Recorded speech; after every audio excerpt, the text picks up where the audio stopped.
Madhavilatha phone ring అయింది. ఏం మాట్లాడుతున్నారండి? నిజం వింధ్యా. డాడీ, మాధవీలత ఎవరు? నీకు తెలీదమ్మా, మనకి దగ్గరి బంధువు. ఇంత టైం అవుతున్నా నువ్వు పడుకోలేదా? పడుకో. వింధ్యా, నువ్వురా. ఆను, నేను డాడీతో మాట్లాడొస్తాను, నువ్వు పడుకో, సరేనా? పదండి. Good night baby.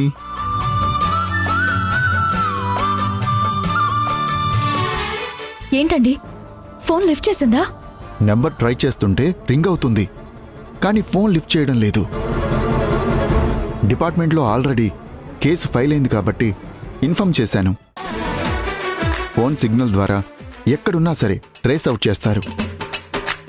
మాధవీలత ఎక్కడుందో తెలిస్తే సంధ్య గారి పాప మనకు దొరికే అవకాశం ఉంది. ఇన్ని రోజులకి దేవుడు మనల్ని కరుణించాడండి. వచ్చినప్పటి నుంచి మనం చేస్తున్న ప్రయత్నాలకి ఫలితం లభించేలా కనిపిస్తుంది. పాపని సంధ్యకి దగ్గర చేస్తే తప్ప మనం ఇక్కడికి వచ్చిన పర్పస్ ఫుల్ఫిల్ అవ్వదు. మాధవీలత గారు త్వరగా ఫోన్ లిఫ్ట్ చేస్తే పాప ఎక్కడుందో వెంటనే తెలిసిపోతుంది. పాపం, ఆ పాప ఎక్కడుందో, ఎలా ఉందో.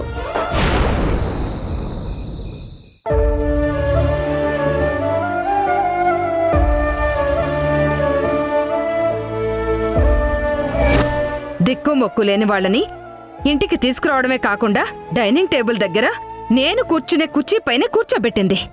పాడు సంత.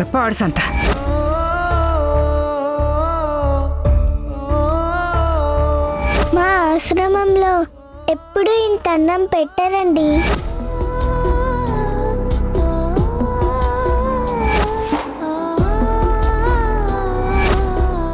ఎందుకు భయంగా ఉంది. ఒంటరిగా నిద్రపోలేకపోతున్నాను. ఆశ్రమంలో అయితే ఆయం ఉండేది, నా తోటి ఫ్రెండ్స్ కూడా ఉండేవారు. ఇక్కడ ఎవరు ఉండకపోయేసరికి నాకు అదోలా ఉంది. ఇప్పుడు ఏం చేయాలి? అమ్మగారిని లేపుదామా? ఇక్కడ ఒంటరిగా పడుకోలేకపోతున్నానని చెప్పనా?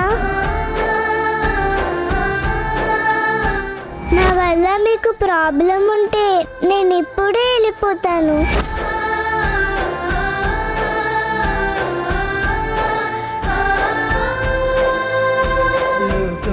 నేనింకా ఏకాకినైనట్టు శూన్యంలో ఉన్నానమ్మా. చిరుగాలిలో ఊగే ఈ చిగురు కొమ్మైన నీలాగే తోచేనమ్మా. నీ నిశ్శబ్దం నా గుండెల్లో జలపాతమయ్యందమ్మా. ఆ నీలి ఆకాశంలో ఏ నక్షత్రం అయ్యావమ్మా. హే పిల్ల, రేపు ఉదయం నేను లేచేసరికి నీ మొహం నాకు కనపడిందో నేను ఊరుకోను.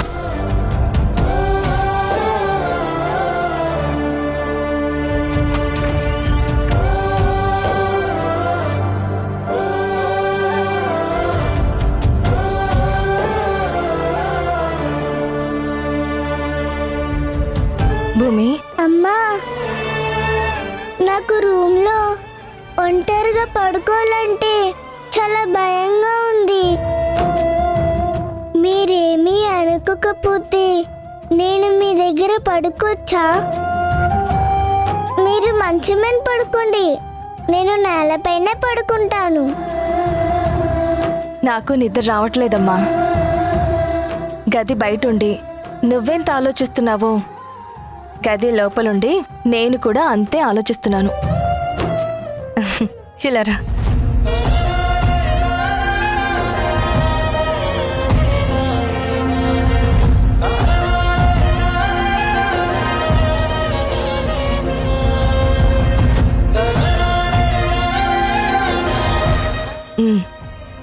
కూర్చో, ఇలా పడుకో, రా. ఇంట్లోకి వస్తేనే పెద్ద ఆవిడ తిట్టింది. ఇప్పుడు నేను మీ వల్ల పడుకుంటే ఇంకా గొడవ చేస్తుందేమో. పర్లేదమ్మా, నువ్వు పడుకో, రా.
జాబిలి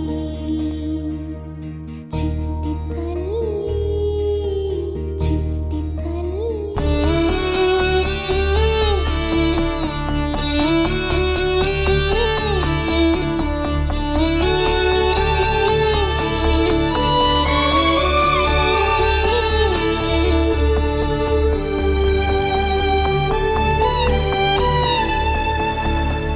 నీది కాని పాపని ఒళ్ళో పడుకోబెట్టుకొని తల్లిగా మాతృత్వపు ఆనందాన్ని పొందుతున్నావు. మన పాపే గనక మన మధ్య ఉండి ఉంటే ఎంత ఆనందపడేదానివి సంధ్య. మీ ఇద్దరిని ఇలా చూస్తుంటే తల్లి లేని ఆ పాపకి నువ్వొక తల్లిలాగా, పాప నీ బిడ్డలాగా కనపడుతున్నారు. మీ ఇద్దరిని చూస్తుంటే నాకు చాలా ముచ్చటేస్తుంది. ఈ తల్లికి కూతురు అవసరం, ఈ కూతురికేమో తల్లి అవసరం. కనీసం ఒక్క పూటైనా ఈ విధంగా వీళ్ల లోటు భగవంతుడు తీర్చాడేమో.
అను లేలే.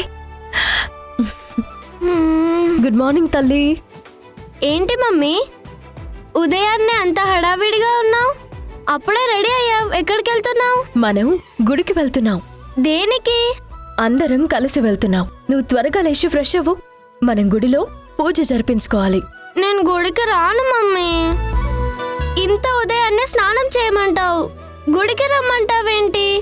నీకెన్నిసార్లు చెప్పాలి నాకు టెంపుల్స్ అంటే ఇష్టం ఉండదని? ప్లీజ్ మమ్మీ, అంతగా కావాలంటే నువ్వు వెళ్ళు. తప్పమ్మా, అలా మాట్లాడకూడదు. నా చిట్టి తల్లివి కదా, ప్లీజ్ అమ్మా. Please mummy. అరే వింధ్యా, ఏంటి అను నీ ఉదయాన్నే ఏడిపిస్తున్నావు? చూడు డాడీ, మమ్మీ నన్ను గుడికి రమ్మంటుంది.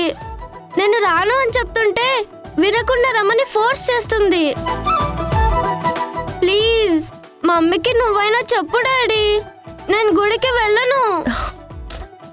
ఏమండి, ఈరోజు గుడికి వెళ్ళి ఆ మాధవిలత ఎక్కడుందో ఏంటో మనకి తన ఆచూకీ తెలియాలని అభిషేకం చేయిస్తున్నాం. అలాగే పాప పేరున అర్చన చేయిస్తున్నాం. పైగా వచ్చిన దగ్గర నుంచి ఇప్పటి వరకు అనుని తీసుకుని మనం గుడికి కూడా వెళ్ళలేదు. మీరైనా కొంచెం దానికి చెప్పండి.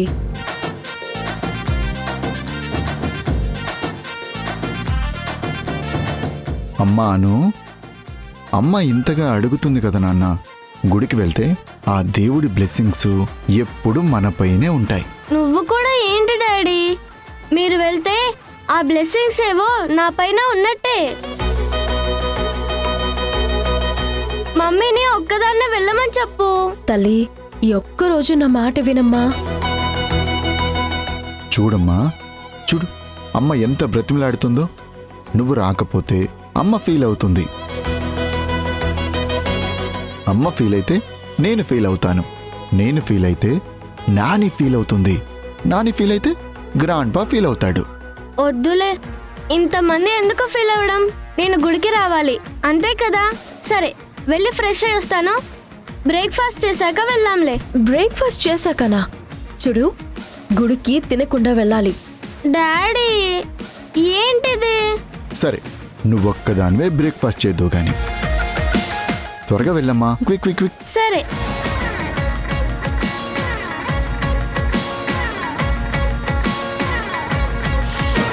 వింధ్య, పాపకు అన్ని కండిషన్లు పెట్టి ఇలా ఉండాలి అలా ఉండాలని ఒత్తిడి చేయకు. మెల్లమెల్లగా మారుతుందిలే. ఏమండి, మీరు కూడా గుడికి రండి.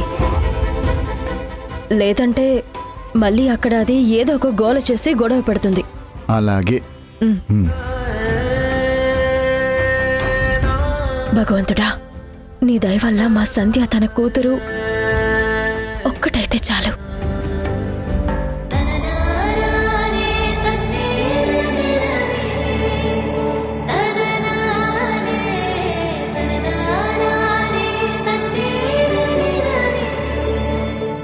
ఏమండి, కాఫీ. ఈరోజు ఏంటండి ఇంతసేపు పడుకున్నారు? సంధ్య, నువ్వు నా పక్కన లేకపోతే నాకు నిద్ర పట్టదని నీకు తెలుసు కదా. అయ్యో, మీరు రాత్రంతా నిద్రపోలేదా? ఎందుకో మీతో పాటే ఉన్నా పాప ఒంటరిగా ఉండేసరికి నాకు నిద్ర పట్టలేదండి. అందుకే పాప దగ్గరికి వెళ్ళి కాసేపు ఉండి వచ్చేద్దామని అనుకున్నాను. కానీ ఎప్పుడు నిద్ర పట్టేసిందో తెలియలేదు. పాప నా ఒళ్ళో నిద్రపోయిందండి. నేను అలాగే నిద్రపోయాను. నేను చూశాను సంధ్య. మీ తల్లి కూతుర్లను వేరు చేయడం ఎందుకని నేనే వచ్చి బెడ్షీట్ కప్పాను. ఆ పాపం చూస్తుంటే ముచ్చటేస్తుంది. నువ్వు వింధ్య కూతురి పుట్టినరోజున ఆశ్రమానికి వెళ్ళి పాపం చూశానని చెప్తుంటే కూతురు దూరమైన నీకలా అనిపించిందేమో అనుకున్నాను. కానీ నిజంగా ఆ పాపం చూస్తుంటే ఏదో తెలియని ఫీలింగ్ కలుగుతుంది సంధ్య. పాపం చూస్తుంటే ముద్దొస్తుంది. అంతెందుకు, నీ ఒడిలో పాప నిద్రపోతుంటే నిన్ను పాపని డిస్టర్బ్ చేయడానికి నాకసలు మనసు ఒప్పుకోలేదు. ఎంత బాగా నిద్రపోతుందో పాప. పాపం ఏ కన్న తల్లి బిడ్డోనండి, అమ్మ అని పిలిచే భాగ్యం లేదు. ఇప్పటి వరకు అమ్మ ప్రేమని పొందలేదు కదా. అందుకే రాత్రి నా ఒళ్ళో చక్కగా నిద్రపోయింది. ఆ పాపని ఆశ్రమం నుంచి తీసుకొచ్చి అమ్మేద్దాం అనుకుంటున్నారంటే వాళ్ళెంత మూర్ఖులై ఉంటారు. పాపని తీసుకెళ్ళి జాగ్రత్తగా ఆశ్రమంలో దించేసిరా. అలాగే.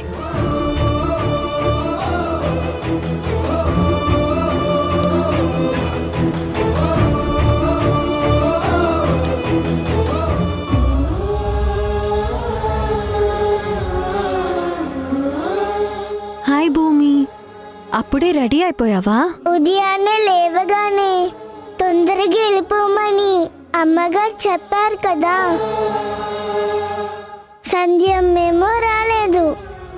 వస్తే వెళ్ళిపోదామని చూస్తున్నా.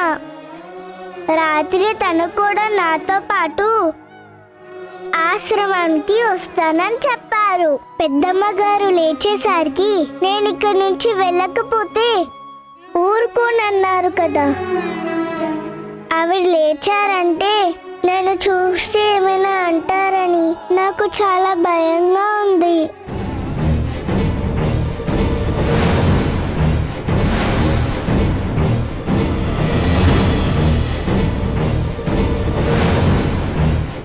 ఏంటే నువ్వింకా పోలేదా? శ్రీకరం, శ్రీకరం!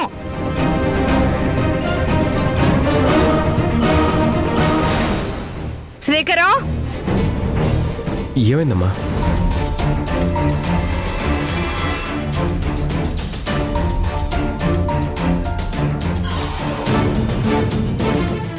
అమ్మా, పాపని సంధ్య తీసుకెళ్తుంది. నీ భయానికి పాప రాత్రి నిద్రపోకుండా భయపడుతూ కూర్చుంది. పాపం ఎప్పుడు లేచిందో ఏంటో, ఉదయాన్నే రెడీ అయిపోయి వెళ్ళిపోవడానికి సిద్ధంగా ఉంది. చూసావు కదా, పెట్టె కూడా దగ్గర పెట్టుకుంది.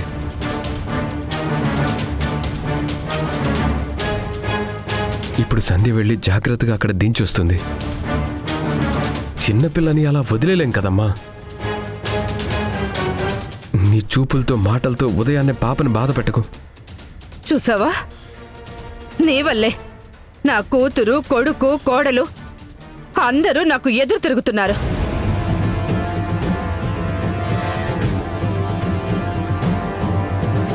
నీ పేరేంటి?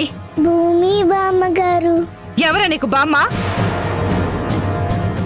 అమ్మగారు అని పిలు. తప్పైంది అమ్మగారు. అత్తయ్య, చిన్న పాపని భయపెడుతూ మాట్లాడకండి. తనని చూస్తే జాలేస్తుంది. మీరింత కఠినంగా మాట్లాడుతూ ఉంటే నాకే అదోలా ఉంది. మారాలమ్మా, మారాలి. ఏం చేస్తాం? కడుపున పుట్టిన బిడ్డని ఎక్కడో ఇచ్చావు. ఆ మాట చెప్తేనేమో నా కొడుకు అబద్ధం అని అంటాడు. రెండోసారేమో పుట్టకుండానే బిడ్డ దూరం అయిపోయింది. నీకు జీవితంలో పిల్లలు పుట్టే అదృష్టమే లేదు. అమ్మా, నువ్వంటే దిక్కు మొక్కు లేని పిల్లల్ని తీసుకొచ్చి ఆ పిల్లని నీ కూతుర్లా చూసుకుంటావు. నేను అలా చూసుకోలేనమ్మా. నాకు నా వారసులు కావాలి. వచ్చిన పెళ్లి సంబంధాలన్నీ చెడగొట్టడం, నా కొడుకు కూతుర్ని నీ వైపు తిప్పుకోవడం, చివరికి నా మాట కూడా లెక్క చేయకుండా ఇలాంటి పాడు సంత తీసుకొచ్చి నట్టింట్లో పెట్టడం నీకు బాగా అలవాటైపోయింది. ఏయ్, ఇంకొక్కసారి ఎప్పుడైనా మా ఇంటి వైపు వస్తే నేను ఊరుకోను. నా సంగతి నీకు పూర్తిగా తెలీదు. ఈ పార్వతి ఎంత మంచిదో అంత చెడ్డది కూడా. నా ఇంట్లో నా కొడుకే ఉండాలి, నా కూతురే ఉండాలి, నా మనవలే ఉండాలని నేను కోరుకుంటున్నాను. నేనే కాదు, నాలాంటి ఏ అమ్మైనా ఏ నానమ్మైనా ఇదే కోరుకుంటుంది. కాకి పిల్ల కాకికి ముద్దయినప్పుడు పార్వతి బిడ్డ పార్వతికి ముద్దవదా? సంధ్య బిడ్డ సంధ్యకి ముద్దవదా? ఎవరి పిల్లలు వాళ్ళకి ముద్దు. ఇలా బయట వాళ్ళొచ్చి సోఫాలో కూర్చుంటాను, మంచం మీద కూర్చుంటాను, నెత్తి మీద కూర్చుంటాను, మగ్గాలు ముట్టుకుంటాను అంటే నేను ఊరుకోను. త్వరగా పంపించేయండి. దిక్కు మొక్కు లేని వాళ్ళని తీసుకొచ్చి ఈ ఇంట్లో పెట్టుకోవడానికి ఇదేం సత్రం కాదు. చిచి. ఏమండి, అత్తయ్య ఎందుకండి ఇలా మాట్లాడుతుంది? పాపం పసిపిల్లండి. తనకి కోపం ఉంటే నన్ను తిట్టచ్చు, కొట్టచ్చు, కానీ పాపనిలా. సంధ్య, అమ్మకి నేను చెప్తూనే ఉన్నాను, కానీ ఏం చేయను? నీకు కవల పిల్లలు పుట్టారని, నువ్వు ఆ బిడ్డనెక్కడో ఇచ్చావని అమ్మ నమ్ముతుంది. నీకు నిజంగా కవల పిల్లలు పుట్టుంటే నువ్వు వేరే వాళ్ళకి ఇస్తావా? ఒకవేళ ఇచ్చినా ఇంకో బిడ్డ చనిపోయాక వెనక్కి తీసుకురాకుండా ఉంటావా?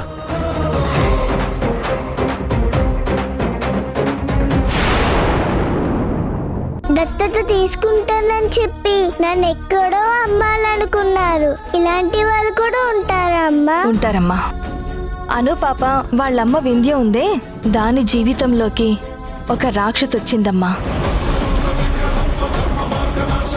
మౌనిక వాళ్ళమ్మ రాధిక రాక్షసులేనమ్మా. ఇప్పుడు వాళ్ళు ఎక్కడున్నారమ్మా? ఒక రాక్షసేమో చేసిన పాపం పండి జైలు జీవితం అనుభవిస్తుంది.